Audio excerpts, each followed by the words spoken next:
जय हिंद। जैसा कि बोर्ड में आप देख रहे हैं कि बोल्शेविक और मेंशेविक लिखा हुआ है।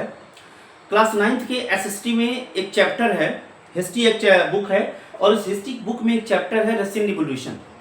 उस रशियन रिवॉल्यूशन में बोल्शेविक और मेंशेविक दो ग्रुप होते हैं। वो क्या होते हैं, इनका जन्म कैसे हुआ, कैसे ये प्रभाव में आए, बोल्शेविक में कौन कौन से लोग शामिल होते हैं, मेंशेविक में कौन कौन से लोग शामिल होते हैं, इनकी आइडियोलॉजी क्या होती है, सारा कुछ हम समझेंगे। दोनों में डिफरेंस समझेंगे, क्यों ये आए, ये सारी चीज़ों को हम समझेंगे।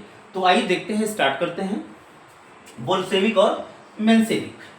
थोड़ा सा हिस्ट्री की तरफ चलते हैं बैक में कि 1898 का पीरियड है। 1898 का पीरियड है 1898। रसिया में एक पार्टी होती है जिसका नाम है, इसको शॉर्ट में लिखते हैं Russian social democratic labour party, RSDLP। इसका फुल फॉर्म है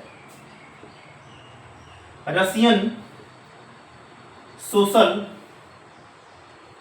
डेमोक्रेटिक लेबर पार्टी।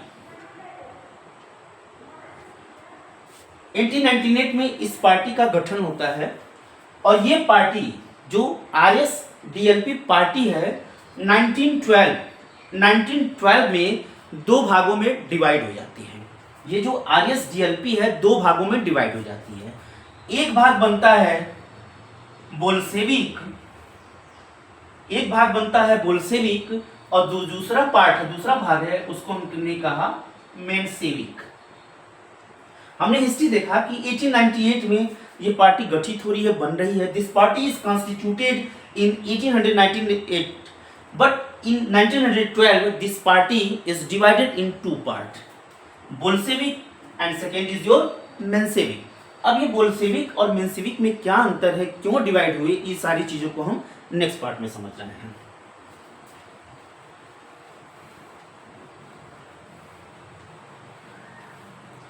अब एक पार्ट बनाएंगे हम बोल्शेविक, और दूसरा जो हम पार्ट बनाएंगे वो बनाएंगे हम मेंशेविक। इसमें बेसिकली डिफरेंस पूछा जाता है कि बोल्शेविक कौन है, मेंशेविक कौन है। अब पहला समझ लेते हैं कि जितने भी लोग क्रांतिकारी थे, रेडिकल का मतलब होता है कि बहुत जल्दी डिसीजन लेना।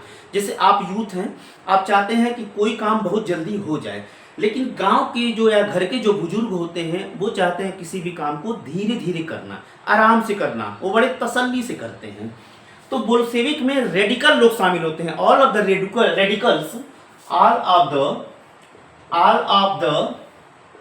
Radicals of society are included in Bolshevik. Bolshevik में जितने भी रेडिकल होते हैं वो शामिल होते हैं। लेकिन जब यहाँ की हम बात करते हैं तो यहाँ बात करेंगे कि समाज के जितने भी लिबरल होते हैं, लिबरल का मतलब होते हैं सज्जन लोग, बड़े शांतप्रिय लोग होते हैं। जितने भी शांतप्रिय, जितने भी लिबरल होते हैं वो मेंशेविक में शामिल होते हैं। यहाँ का जो हमारा लिखेगा answer, all of the liberal are included in Menshevik. पहला अंतर हो गया हमारा कि जितने भी बोल्शेविक होते हैं वो रेडिकल होते हैं, जितने भी मेंशेविक होते हैं वो लिबरल होते हैं। दूसरा, इसमें जितने भी बोल्शेविक लोग होते हैं इनकी संख्या बहुत ज्यादा है। These are in majority. इनकी संख्या क्या है, सोसाइटी में बहुत ज्यादा है। दिस आर इन मेजॉरिटी, लेकिन जब यहां पे हम लिखेंगे this are in minority, Menshevik की संख्या कम है, बोल्शेविक की संख्या ज्यादा है। This are in majority, but in this case we shall write this are in minority. इनकी संख्या क्या है, कम है, जबकि इनकी संख्या ज्यादा है। तीसरा पॉइंट देखते हैं कि ये कभी भी डेमोक्रेसी में विश्वास नहीं रखते हैं। डेमोक्रेसी का मतलब समझ रहे होंगे आप लोग कि power of the people is called democracy. Democracy का मतलब ही होता है कि किसी भी देश में अगर डेमोक्रेसी है, इसका मतलब है कि लोगों की पावर को वहां पे दिखाई दी जाती है। तो डेमोक्रेसी, बोल्शेविक कभी भी डेमोक्रेसी में विश्वास नहीं करता है। Bolshevik they do not believe in democracy. ये डेमोक्रेसी में विश्वास नहीं करते हैं, जबकि ये डेमोक्रेसी में विश्वास करते हैं। दे हार्डली बिलीव इन डेमोक्रेसी। ये डेमोक्रेसी में विश्वास करते हैं। पहला हमने समझा कि ये रेडिकल होते हैं, ये लिबरल होते हैं, ये संख्या में ज्यादा है, मेजोरिटी है इनकी, और ये क्या है, माइनॉरिटी है। ये डेमोक्रेसी में विश्वास नहीं रखते हैं बोल्शेविक, जबकि ये डेमोक्रेसी में विश्वास रखते हैं। ये कहते हैं कि कोई भी काम बिना हम डेमोक्रेसी के ही कर सकते हैं, लेकिन ये कहते हैं कि बिना डेमोक्रेसी के हम कोई काम नहीं कर सकते हैं। चौथा ये कहते हैं कि जितने भी इसके सदस्य हैं, यहाँ भी सदस्य होंगे, ढेर सारे। जितने भी इसके सदस्य हैं, इन सदस्यों के पास पावर नहीं होगी, बल्कि एक व्यक्ति के पास पावर रहेगी। ये बोल्शेविक कहते हैं कि अगर बोल्शेविक में जितने लोग हैं, उसमें पावर सिर्फ एक व्यक्ति के पास रहेगी, लेकिन मेंशेविक कहते हैं कि पावर हर एक व्यक्ति के पास होनी चाहिए। Everybody have the power, but here we are seeing that there is only one man that have the power. आगे का पॉइंट हम देखते हैं, चौथा।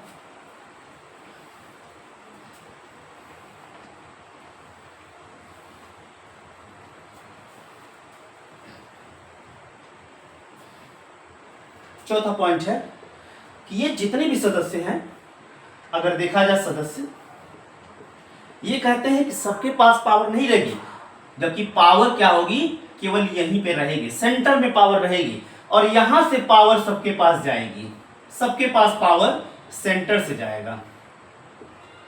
लेकिन मेंशेविक कहते नहीं, हर व्यक्ति के पास पावर होनी चाहिए, हर व्यक्ति के पास पावर होनी चाहिए,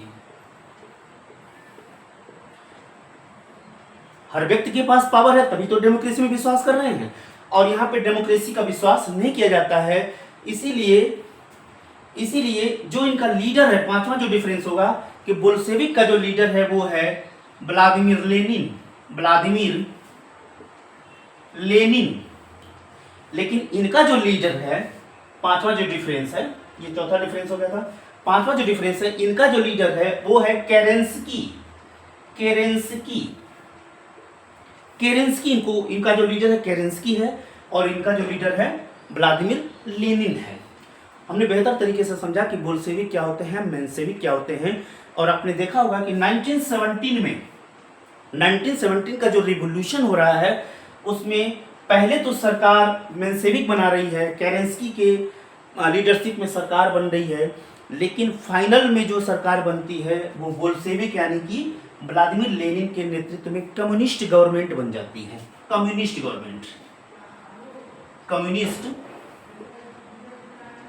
गवर्नमेंट। तो आशा करता हूं कि वीडियो अच्छा लगा होगा, आपको समझ में आया होगा। जिस पॉइंट में भी अगर समझ में नहीं आ रहा है, जिस पॉइंट को भी समझने में दिक्कत हो रही है, आप हमें जरूर कमेंट में बताइएगा, और कमेंट में ये भी बताइएगा कि वीडियो कैसा रहा, अच्छा रहा या बुरा रहा, या जैसा भी रहा, what ever, please update about this video. Okay, thank you.